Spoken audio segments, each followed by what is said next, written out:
So let's go back in time Okay. to the first book. Yes. And That was a long time ago. that was. We don't want to tell how long ago it was. That's okay. No, We don't want it to be that long. But no, because I love actually the fact that, and we say this in Q&As, that it was the precursor to Elizabeth Gilbert's Eat, Pray, Love.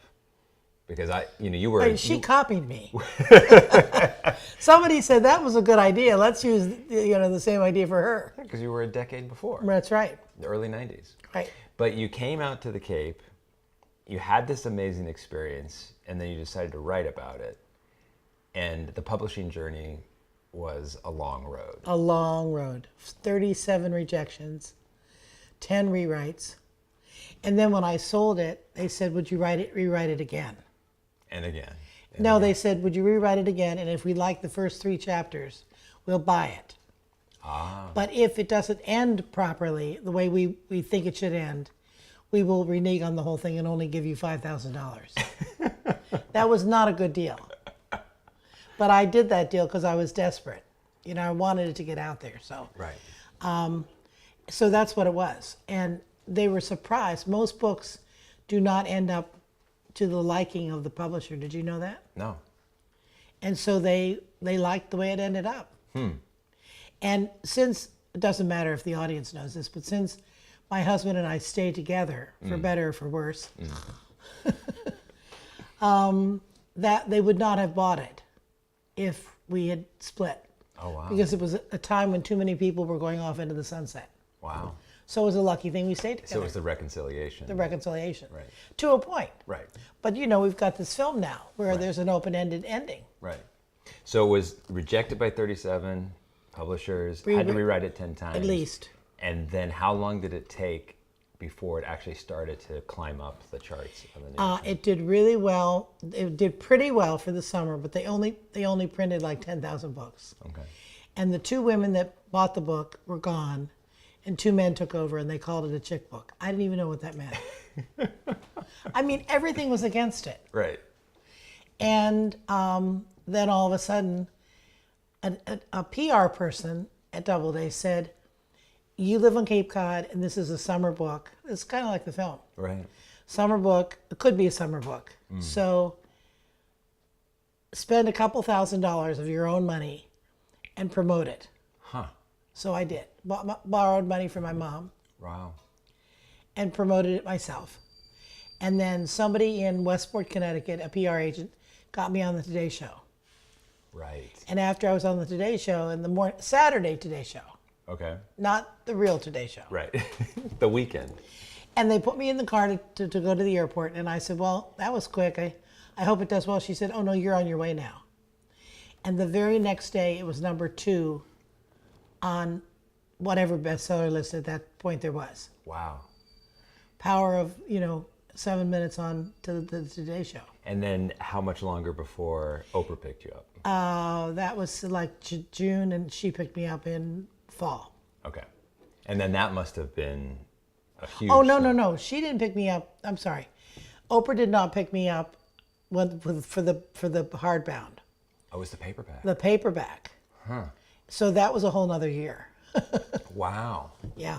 And you had already started the second book at that point? Were you? No. So you were still kind of in publicity and I was- promotion on the first book. Would you understand that?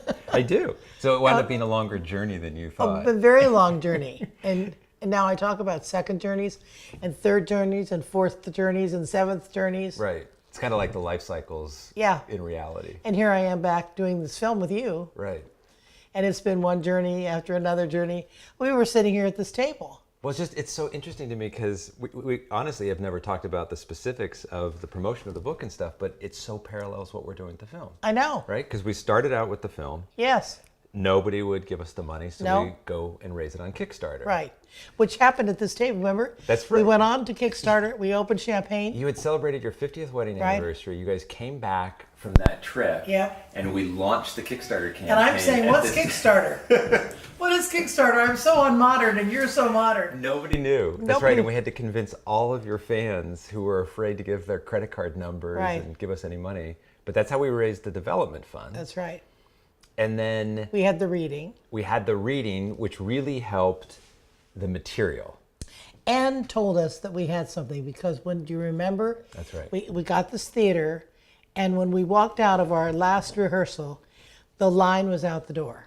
And we had women coming up. They met each other on Facebook, and Yes. they came all the way up from Jersey, and then those mother and daughter drove out from Michigan because they wanted to be there for the live stage reading. And of course, then it got to now, and they're going, when can I see it? When can I see it? When can I see it? It's so interesting because Laura and I are constantly responding to these social media posts where they're like upset with us. That when's it coming to Missouri? Why is the film not in Maine or Arkansas or Kansas or and Missouri? who or whatever? understands? And we have to actually tell them, well, making a movie is really hard, raising the money's harder, but distribution's the hardest of all, and we need your help. We need you to go to your local theater, to your art house, request the film, say we want to see it. And they're saying, oh, please, I just want to see it. Yeah, they want to just be able to have it magically appear. Right. And we know now we know. Right. Would you ever do a film again? Turn of the tails on you. Yeah, I mean, of course. I mean, I think as an artist, you always want to improve upon your craft and, do the next one and do it better and apply all the lessons that you've learned. But this was a 9-year journey. I had no idea that it was going to take that long.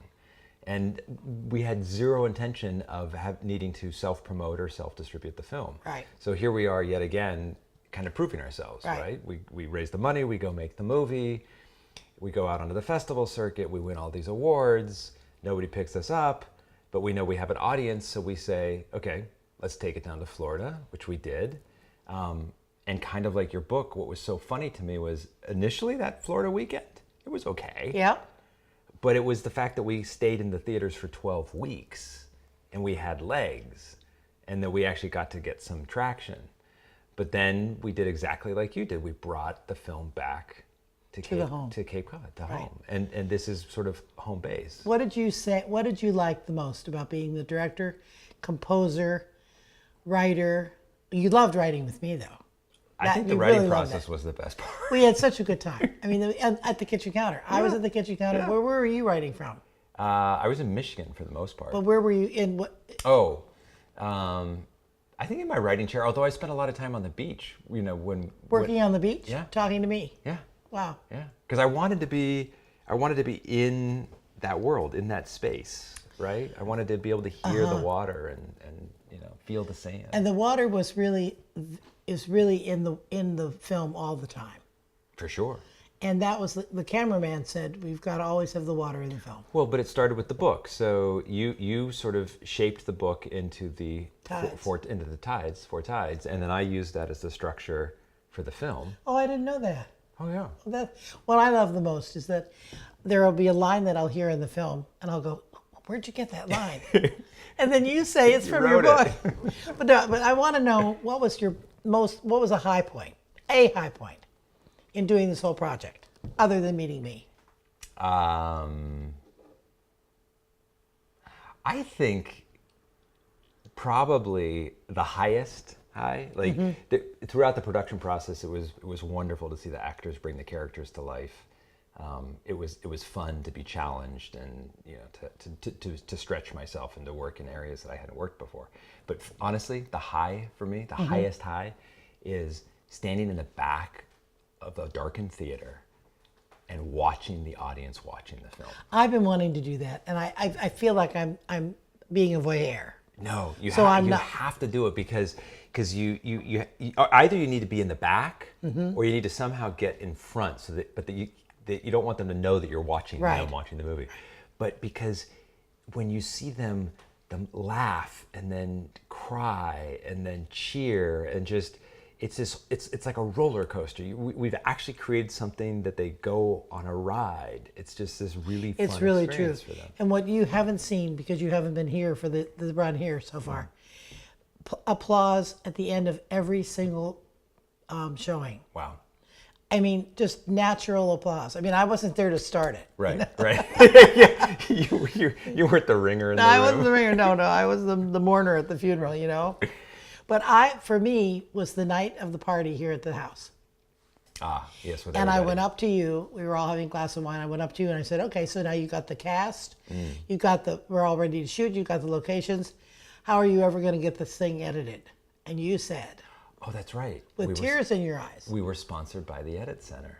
Yeah, we found out at the very, very last minute that the Edit Center in Brooklyn had chosen us as their, I think it was their July cycle. So we had, I think it was 13, maybe even more editors at our disposal to put together the first assembly of the film. It was just, I mean, that was a thrill to me because so many films just end. Yeah. At the end of the shoot, you can't get anyone to edit it. Right. Fantastic. Yeah. No, I mean, all along the way, something has magically happened to keep the project moving forward. Right. Well, the magic of getting the Dune Shack. Yeah.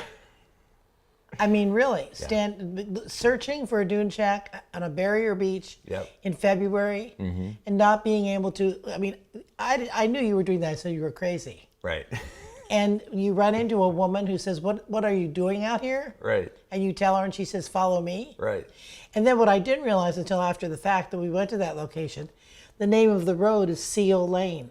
You know, I'd never noticed that either because we weren't filming that street. No. But the very fact that... Did you finally see it? Yeah. Yeah. And in one of the, I think in one of the set photos or somebody pointed that out to me, or I saw it at some point when we were going to some after event or something. You know? And then Karen walking into the Dune Shack after it had been dressed by the dressing crew, whatever they're called. Yeah. And she said, how much is this rent for? I mean, I wanted to live there. That was the one set that we dressed because everything else was a real location. Is that so? Yeah. Well, no, you dressed Joan Erickson's house too. Little bit. Yeah, that little movie bit. But truly, the Dune Shack in the movie was a boathouse. Right. So that was created from the ground up by our production designer and her team. Yeah. Okay, so you tell me another favorite moment during the shoot. During the shoot, you had some awful moments during the shoot. I had some. You're not going to tell those though. I had some low moments. No, well, I mean, who wouldn't? You were holding it all. Yeah, I mean, I think that's the thing that you underestimate, or one underestimates. What's interesting is the writing process. Going back to what was sort of the favorite part. That's when we were able to still be in control of the world. Yes, right. I mean, it started with you just by yourself being able to tell your story. Are you a control freak? Yeah. I like to think of myself as a guide, as a shaman for what I want. That's hardly a shaman. The shaman kind of waits for it all to come down. Come down and just to magically appear. But yeah, no, there's that moment where I think it's kind of like raising a child in that you put all this energy and effort, right? And you think that you know what's right and what's good and then you have this slow dawning realization that this being has their own will, their own mind, their own passions or whatever, and they may not align with yours. So the filmmaking process, from going from the screenwriting to the actual making of the movie, you realize you have to let go of a lot of those preconceived notions and allow everybody to bring, hopefully, their best to the table. So you want your actors to bring their best performances. You want your crew to bring, their best talents. And you're honestly, what you're doing is you're just managing time and people. And you're constantly racing the clock because you're trying to get because you're poor. As many setups and as many, you're trying to get it shot as much as possible. So let me ask you, did you ever meet Yannick or Michael beforehand? They came on the set? Yeah, they just came up, they just showed up. And how about Celia? I did get to meet, I met with Celia in Pat's office in New York, our casting director, and I met with Karen in Pat's office. I never even saw Ezapatha. She and I just spoke on the phone. I think Michael and I spoke on the phone. Yannick and I had a Skype chat. Yeah. So I actually saw Yannick. But yeah, no, it was... I mean, there's not a woman who has seen this film. It's kind of fun, right? So it goes back to that. What's the exciting part is that. Well, that was that was an exciting part. Yeah, we don't want to give any spoilers, but when women actually kind of, it's like being at a Beatles concert. Oh, it is. It is. And they kind of melt a little. And they wonder what did I do with him? Right. was I going to ever? It's the vicarious Yeah. nature of it, I think. I mean, I had never met them. It was so exciting for them all to come in, to the house and have dinner.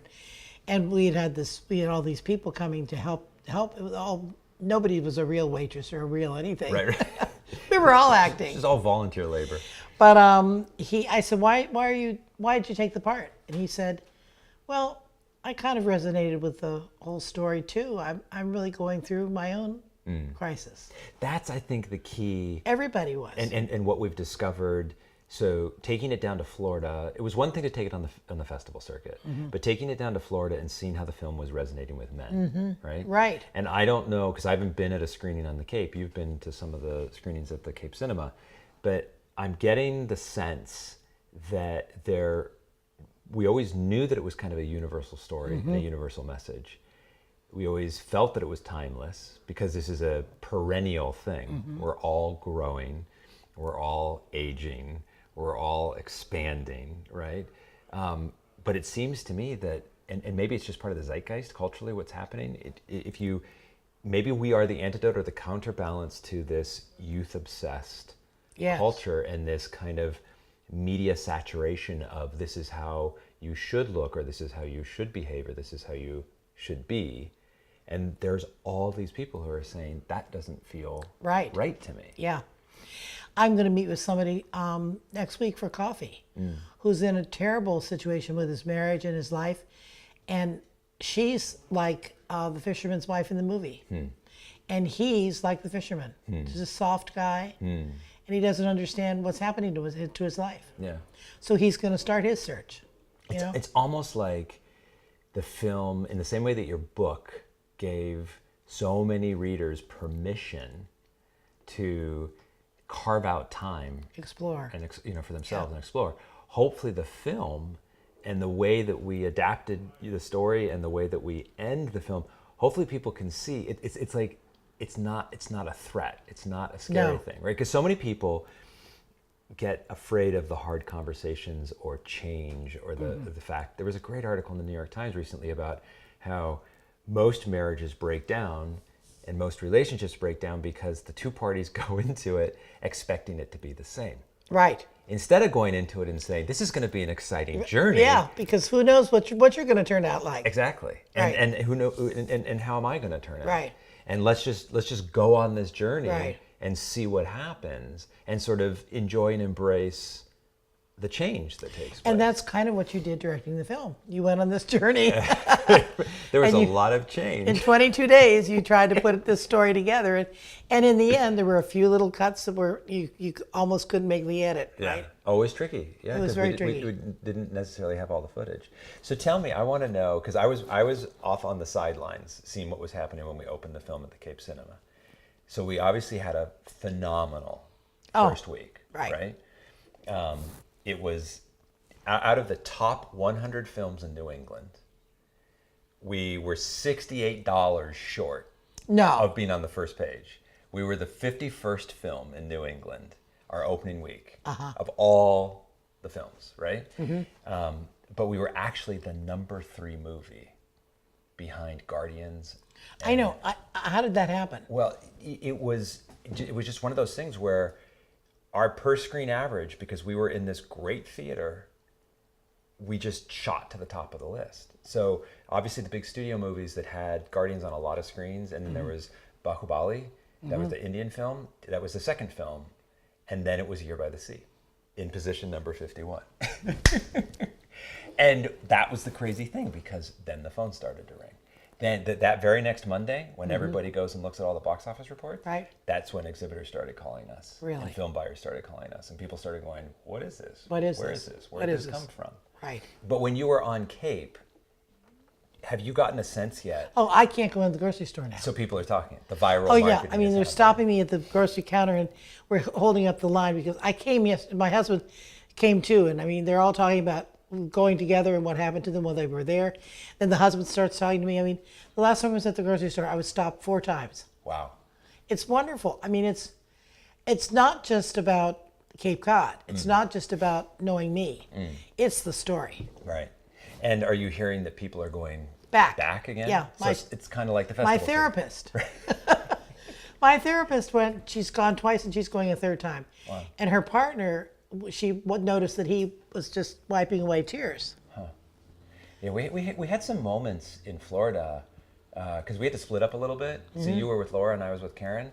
But Karen and I would be stopped, besieged as people were leaving the theater. And some of them were so moved, that they couldn't actually communicate, but they just wanted to touch her. I know. They just wanted to, just I know. be able to say thank you in some And way.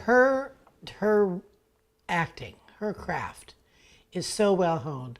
That was my big thrill. My big thrill was watching these really talented people take a short line and draw it out with their body and their soul and their breath and when she takes the glass of wine and she says, what does she say?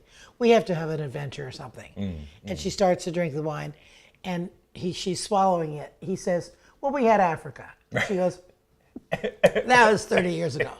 That's an example of how these people were, or when Yannick was doing the oysters. How this actor was cutting them, drinking a little beer, slurping the oyster, and tossing it in the water, and speaking. Yeah. Yeah. No, it was The timing. It was a dance. It was a dance. Yeah. For me, that was such a great privilege to see talented people doing what they do best. Yeah. And it comes out on screen. And the other thing I loved was the barge.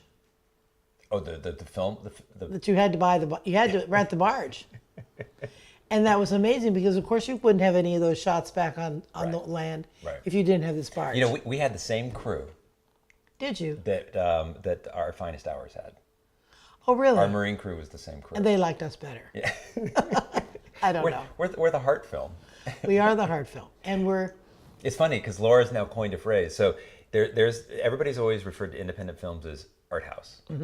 And then some people started referring to or differentiating certain independent films as smart house because maybe they weren't so kind of like avant-garde or sort of stretching the envelope, but they were still smart house films. Laura's now coined the phrase heart house. Because we are. Yeah, we're all about the heart. We are, and you are always about the heart. Yeah. Which is why I liked you. Sometimes. When you came, you looked like this little boy with your little book under your arm. I was younger then. You were much. It was almost a decade ago. I was too. But I know you changed in a decade. That's what I say, right? Yeah. You were not who you were 10 years ago. No. That's for sure. For sure not. But you're not getting gray, so you're No, doing something I don't right. know why. Like all of my friends are. Because it's all creative. You are being 100% creative. Making the movie, for me, has been a journey in and of itself. Right. And what I'm thinking of specifically is I started out the process thinking that I was a pretty enlightened guy. Well, when you line me up, with a bunch of other, men in the world. But it was only through making the film, working with those three beautiful actresses, and then ultimately taking the film out and testing it and doing those audience screenings where we had the conversations with women, where I started to realize that I had internalized, through culture and this country and perhaps religious influences or whatever they may be. I caught myself in being in a sort of a male-dominated world and a male-dominated position, and I had to actually, the way I was presenting certain characters in the movie, and we wound up cutting, some people, and it was because of the way that the women in the audience were responding to the fishermen. Like, I didn't see it. No. But they educated and illuminated me. So I actually came away a better man. Yeah. Well, that's having made the film about women. Well, because you were working with a life cycle. Right. Which is also part of Joan Erickson. That's the crazy thing, is that because it took 10 years, I actually went through an Ericksonian life cycle. You did. In the process of making the movie. Exactly. And remember, we had a party at some point, and I looked at all the characters on benches in a bar, and that's when I realized they were all trying to change their life, and they were all at different ages and stages. Right.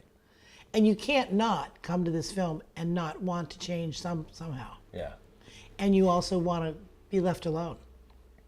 Yeah, it seems to be a very It's interesting. I find people coming out of it either wanting to talk, Right. right, or not wanting to talk. Right. They have these two profound reactions. Either it hits them and they need to just think about it, or they come out and they can't wait to break it all down and to figure out, well, what about this and what about that? And, Well, I think it's an American Shirley Valentine.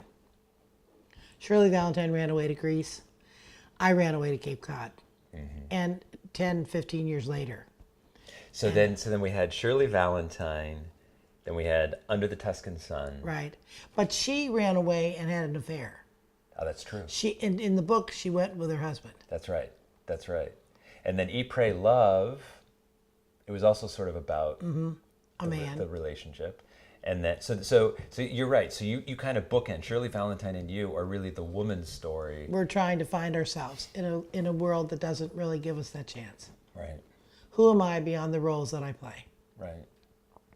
But the 10-year thing is really interesting because I've just said it's been 7 years. I won't even accept the fact that it was 2 others. It was January of 2008. And I feel, I've been totally pulled away from my writing life. Yeah, you missed out on another book. I miss it. I've just been completely absorbed in this. Well, having gone to Yale Drama School, I've always loved the theater, but I had no idea how fascinating a film would be. And whenever anyone came to help work on the film, which was often, I would first bring them to the set so they could see all the trucks and all the crew and everything that went into it and say, okay, you're here now, not for fun. You really are here to work. Right. And it was crappy work that I gave them. Nobody realizes how much work it is No. to make a movie and to release a film. Right.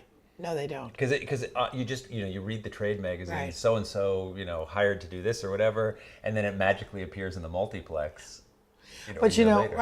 my husband was reading recently how they're holding back one film. I don't know what it is, but it's a big film. And it's been 2 years now of holding it back. And I think it takes a lot of courage to finally put it out there, Right.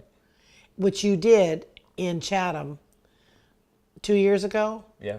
And you started without the backstory, which Yeah. I wanted more backstory. Your Right. father wanted more backstory. Right. And you were like so furious that we. But I mean, then you had to change. You had to give into it. Well, I think it's sort of discovering that it's kind of going back to that analogy of the child. Like you cannot force a film to be something that it's not. No. So the film ultimately dictated how it wanted to be edited, as opposed to how I wanted to edit it. And there's lots of different versions and lots of different things that I would have done or liked to explore or played around with, but that wasn't intrinsically, organically true to what the film And was. then what really upset me was I was watching it one day at the nursing home, and they took one of my best lines away. And it was the actors that chose not to use that line about divorce. Yeah. Because they said, well, up until this point, there'd been no talk about divorce. Right. Why are we going to confuse the audience at this point? Right. I still wanted the line to be in there. Did you, by the way, speaking of the of Epic, did you go to the screening No. that we played it for? No, I did. That was so cool. Yeah, that would be really interesting. It was really wonderful. I would imagine that would have had a huge impact. It's been really interesting for me that people have asked, what's it like to see yourself on the screen? Well, I was never myself on the screen, which is why I really love watching Karen Allen on the screen. And she wanted to meet me and find out how I was back then. And I said, Karen, have you ever wanted to run away from home? Oh, she said many times. I said, well, then that's what you're going to play. And that's what makes the story universal. Stopping your life and listening to what your heart needs to tell you. And there's a line in the movie that Yannick says, actually, she says, don't you ever get lonely out there being a fisherman? And he says, loneliness, Joan, is not knowing who you are. Right. That is everyone's story. Yeah, I think that's the crux of it, is that we all have these moments where we're lost. We just don't know who we are or where we are in relationship or what's happening in our careers. It can be professional, it can be personal, it can be relationship, it can be parental, but there's always those moments. And that's actually the best part. Right. Is when you stop and you say, okay, I need to just pay attention to But this movie makes you stop. I mean, it gives you the suggestion that it's all right to stop. So that there, at the end of the film, not to give anything away in the film, but you can see that she has grown during the year because she stopped. All of the metaphors that you were able to come up with and put in the film. And that's why people have to see it 2 and 3 times. Because they the first time they were just looking at the relationship for themselves or for with whomever they were in relationship with. The second time they got to see more detail. They got to really pick out there's so much detail of how to actually learn from being alone, from being on the Cape, from being by the ocean. And I'm as unfinished as the shoreline along the beach. And we all are. And that is such an interesting concept. Nobody thinks about being unfinished. In this culture, they think about being finished. Right. I'm going to be da-da, and I'm going to be there, and that's that. Well, it's interesting. We get so caught up in that sort of means to the end. We're paying attention to the end game or that final thing, and we actually realize we're not living our lives to the fullest. Right. Because we're not in the moment. We're not in the now. And you still get to wait for this film to be winning an Academy Award, and maybe it'll be 10 years. It's one of these it's just a long it journey, is. right? So let me go back to the question I asked you earlier. Yeah. Would you do it again? If the audience wants it, absolutely, right? I mean, because the way that we have, the way we made the film, the way it was designed, is to sort of, I see this as sort of like the gift, right? This is us to the audience. Now the question is the audience going to give us a gift back? Are they going to go out, see the film, tell their friends to go see the film, give us that proof of concept, give people the confidence that we actually have something, material that is resonating with people, and then it's like, okay, well, now we need to go make the sequel. Now we need to continue to tell the story. Yeah. Right? Let's do that. They're ready for it. I don't want to write another book. You just want to go make another movie. See, of course, I, just being the person watching, would love to watch you make another movie. But not another 10 years. No. Well, you'll be so famous by then, it won't matter. You'll just be able to do whatever you want to do. I wouldn't go that far. But people have compared this movie to movies that won some of the awards last year and said this is a much better movie. We're definitely the antidote. We're a feel-good film. We are. So. And that one line from the reviewer where this is a sleeper movie for 2017. I like that line. Yeah. It's a different kind of film. It is. It's much more organic. Well, we're different kind of people. True. It's actually, in this day and age, it really represents indie filmmaking. Well, people called me the woman who got away, the woman who took a vacation from marriage. Wife. The runaway wife. So it is different. Who has the nerve to do that? Right. You either leave for good or you just run away for a while. Right. Well, Sandy, it's been great working with you.